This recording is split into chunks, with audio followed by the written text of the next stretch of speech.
Buena, un saludo fraternal para todos. Estamos aquí, vamos a ver a la gente, es agente de la CIA, Philip, que tuvo participación con relación al bloqueo contra Cuba. Vamos a ver algo aquí interesante.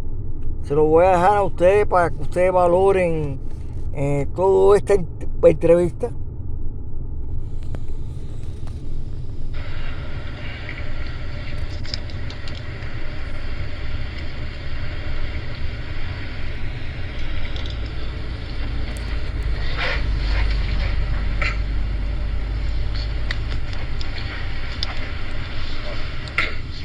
Eric, ha pasado bastante tiempo de que usted tomó una determinación en su carrera profesional que había elegido en su momento como miembro de la Central de Inteligencia de Estados Unidos a lo que es hoy su vida actual. Pero bueno, mucha gente en este mundo lo conoce por su historia y su decisión, pero ha pasado mucho tiempo, como decía, y sería bueno refrescar un poco cómo fue y en qué año fue. Pues hay algunos que están diciendo que estoy en mi tercera carrera, contando la CIA como la primera, y hay gente que me conoce bastante de esa época. Luego, como escritor y activista político y conferencista y lo demás, pasé muchos años en eso, 25 o más, no, casi 30.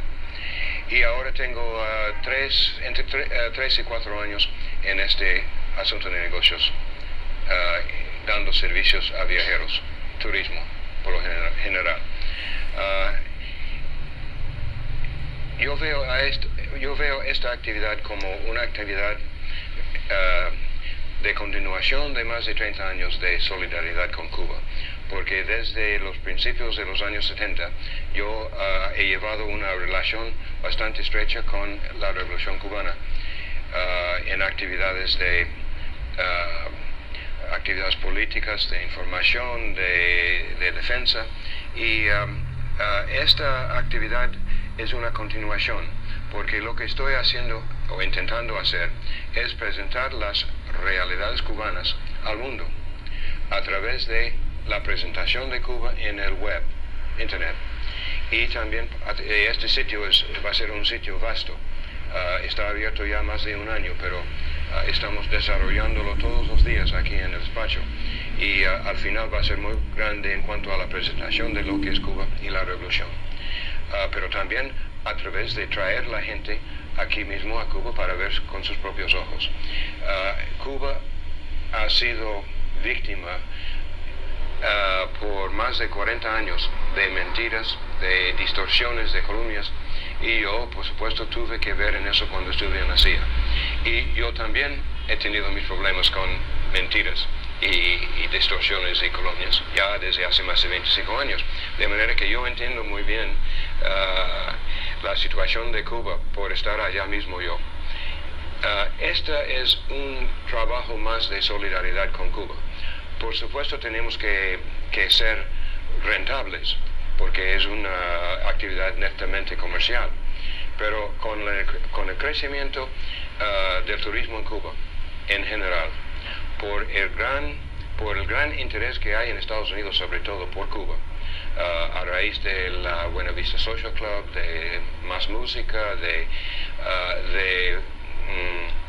la fruta prohibida, todo eso crea un enorme interés en Cuba, en Estados Unidos, que está aquí tan cerca con 265 millones de personas. Es el mercado natural para Cuba. Y nosotros estamos muy conscientes de ese mercado en cuanto a nuestra operación.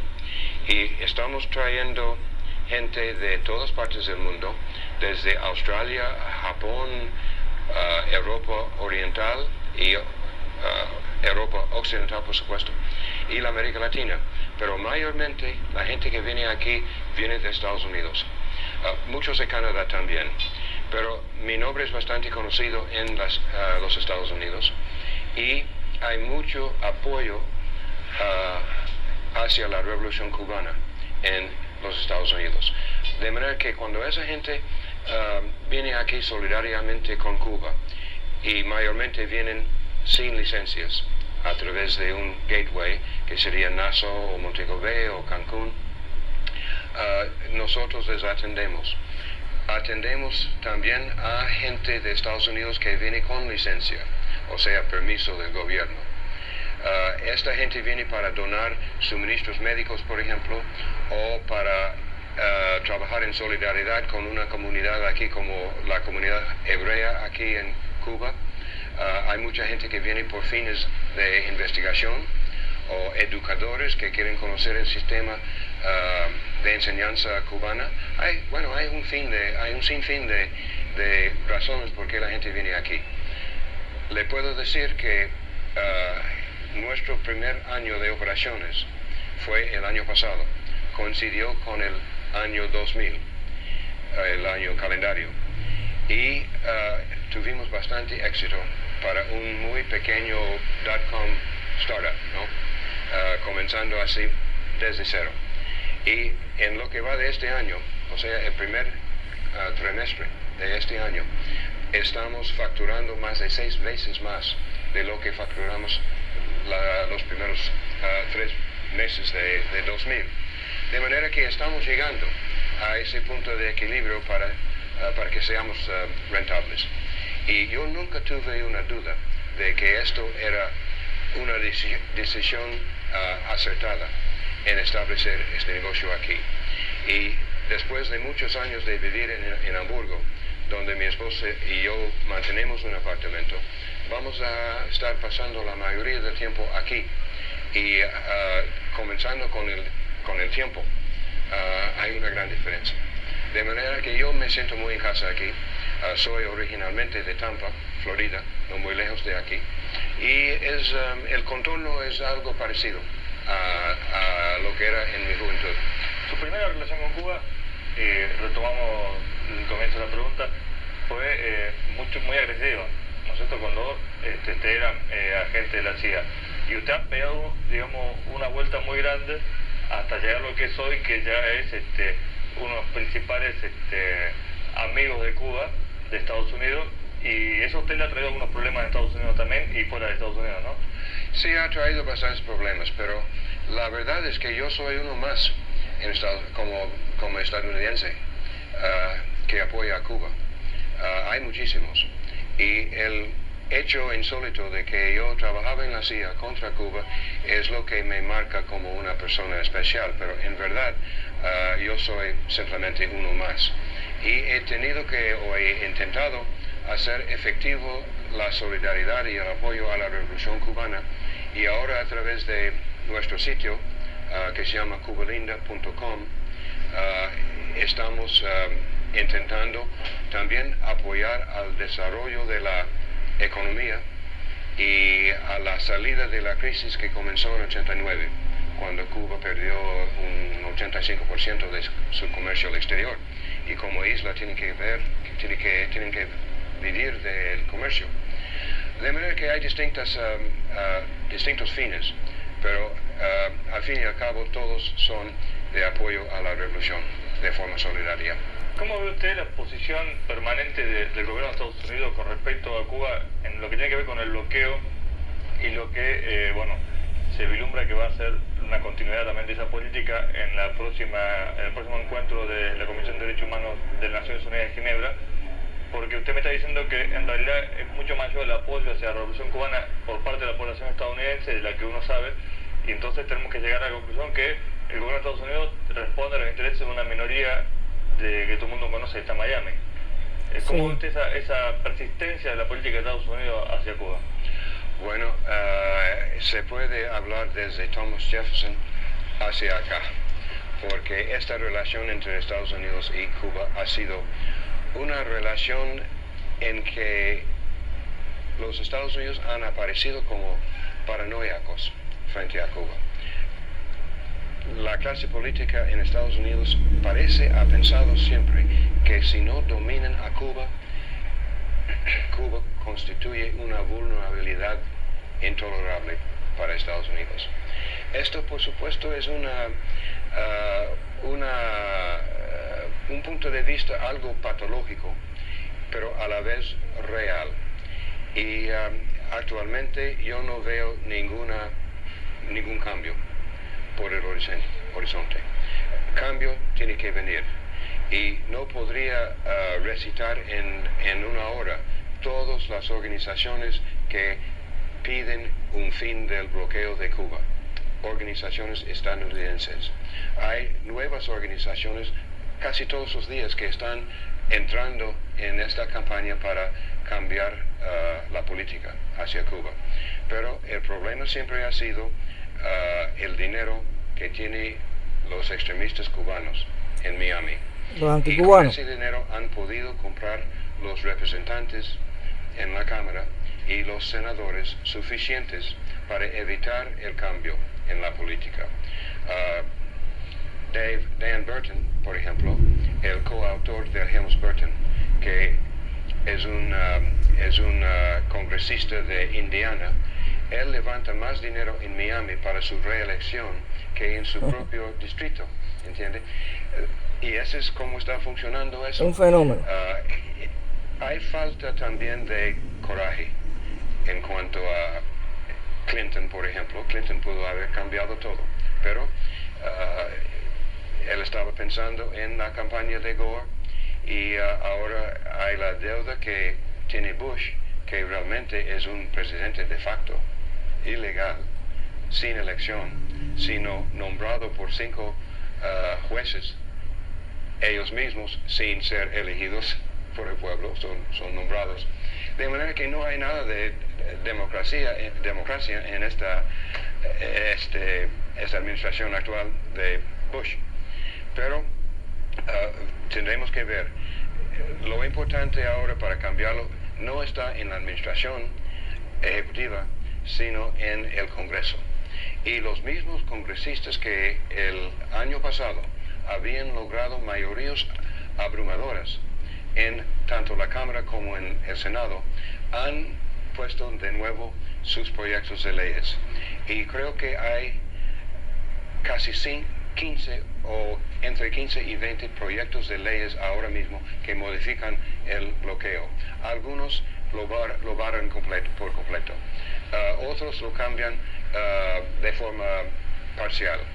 Pero estamos a fines de marzo, principios de abril, y vamos a ver más adelante, por agosto, septiembre, octubre, qué pasa con estos nuevos proyectos de leyes. Y si es posible que en el Congreso prospera la iniciativa para por lo menos cambiar y delimitar y modificar de forma positiva el embargo. Lo que tiene que hacer primero es permitir el financiamiento en Estados Unidos mismos de las compras cubanas en cuanto a suministros de comestibles y médicos. Eso es un lugar donde comenzar. Y el otro lugar, como habían votado el año pasado, es de suprimir la restricción de viajes a Cuba. Eso es anticonstitucional de cualquier manera. El principal perjudicado es el estadounidense. ¿Perdón? El ciudadano norteamericano es el principal perjudicado de esa política, de no poder viajar a Cuba. Sí, exactamente. Y hay varios motivos, pero la verdad es que el gobierno no puede prohibir al norteamericano viajar a Cuba. Lo que pasa es que no se puede gastar dinero. Y esto está bajo una ley que se llama la Ley de Comercio con el Enemigo, que data de la Primera Guerra Mundial. Pero hay muchas maneras de burlar esas restricciones, y hay muchísima gente que lo hace. Y en cubalinda.com, nuestro sitio, yo planteo ahí mismo cómo la gente puede burlar al bloqueo. Y en cuanto a la gente con licencia que viene aquí, vienen con nosotros, aunque nosotros no tenemos licencia. Somos la primera firma o el primer negocio de propiedad norteamericana a abrirse en Cuba desde el comienzo del bloqueo. Y no pedimos licencia, porque pedir licencia quiere decir someterse a la influencia que tienen los fanáticos en Miami sobre la política exterior de Estados Unidos hacia Cuba. ¿Y por qué voy a hacer cosa tan absurda de someterme a esa gente? Yo soy norteamericano y no voy a someterme a cubanos viviendo en Miami y su control sobre la política hacia Cuba. De manera que lo hice por mi Muy cuenta. interesante. Y conseguí los permisos aquí en Cuba y invertí el dinero que se ha invertido sin tomar en cuenta, o sea, en desafío de la ley. Y lo he dicho muchísimas veces, que yo no voy nunca a pedir una licencia de invertir o de vivir o hacer negocio en Cuba. Eso sería loco hacer.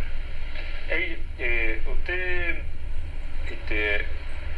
plantea el tema de que con el levantamiento de bloqueo tiene que ser algo, si no inminente, que no puede perder mucho tiempo más, porque en realidad se está perjudicando incluso, como vemos en algunos estados de Estados Unidos, los mismos campesinos, los mismos granjeros, ven en Cuba una buena plaza para vender sus productos alimenticios. Pero también está la política agresiva de Estados Unidos hacia Cuba, no solamente con las agresiones que hubo de todo tipo, desde biológicas hasta bélicas, sino las agresiones en los foros de organismos, como decíamos, en Ginebra, donde se arrastra a otros gobiernos para condenar a Cuba por una supuesta violación de derechos humanos.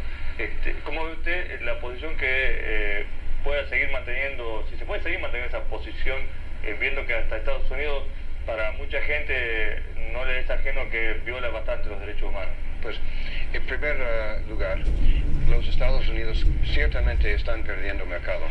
Los arroceros, por ejemplo, están perdiendo. Hay las firmas muy grandes de comestibles preparados, ellos están perdiendo mercado. Hay un sinnúmero de asociaciones de productores en Estados Unidos que están abogando para el fin del bloqueo, o por lo menos cambios que permiten que ellos hacen negocios aquí.